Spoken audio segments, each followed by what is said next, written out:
एक और उदाहरण के द्वारा समझते हैं। तालाब में बहुत सुंदर कमल खिले हैं। अब मैंने क्या कहा, इसके अंदर कमल क्या है, मुख्य है। तालाब में खिले हैं क्या है, वाक्यांश। अब मुख्य चीज क्या है बच्चे, कमल।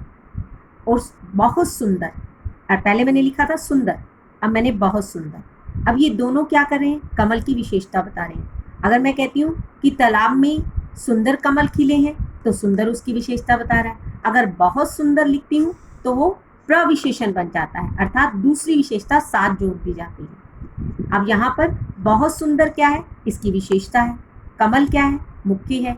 खिले हैं और तालाब क्या है, वाक्यांश। अर्थात वाक्य में जो सार्थक पद प्रयुक्त किए जाते हैं उसे वाक्यांश कहा जाता है, जो उसकी विशेषता बताते हैं। और कमल क्या है, मुख्य।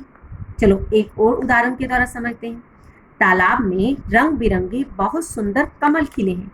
अब तालाब में और खिले हैं वाक्यांश है। अब मैंने बहुत सुंदर की जगह क्या कर दिया, रंग बिरंगे बहुत सुंदर।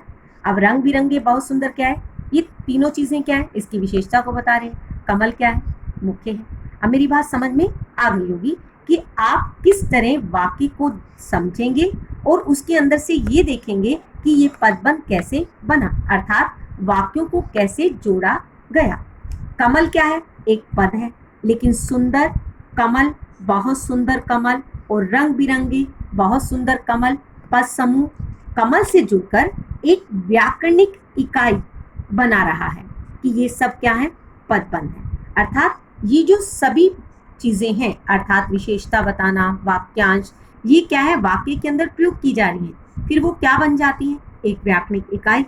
और जब व्याकरणिक इकाई बन जाती है, अर्थात मानक हिंदी के अनुसार व्याकरण क्या है, एक शुद्ध भाषा है।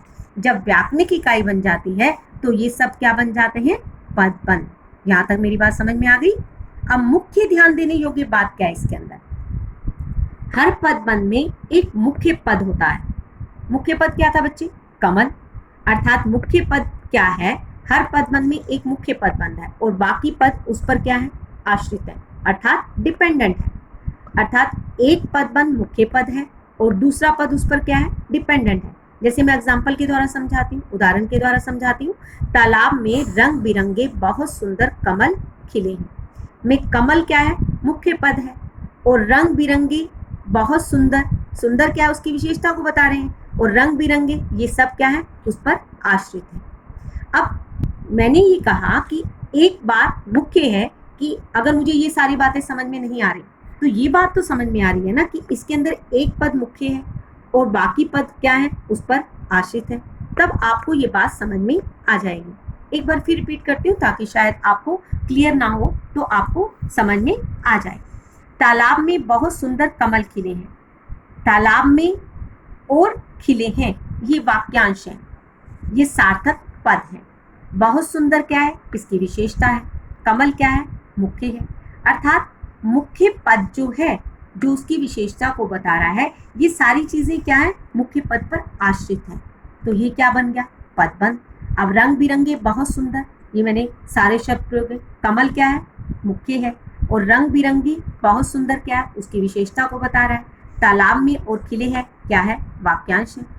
और अब आपको ये मुख्य बात समझ में आ जाएगी कि एक पद मुख्य है और बाकी पद उस पर आश्रित है। और इस उदाहरण के द्वारा आप अच्छी तरह से समझ गए हैं कि तालाब में रंग बिरंगे बहुत सुंदर कमल खिले हैं। में कमल क्या है, मुख्य पद है, और रंग बिरंगे क्या है, आश्रित हैं, और बहुत सुंदर उसकी विशेषता को बता रहे हैं। यहाँ तक मेरी बात समझ में आ गई बच्चे, आगे चलते हैं।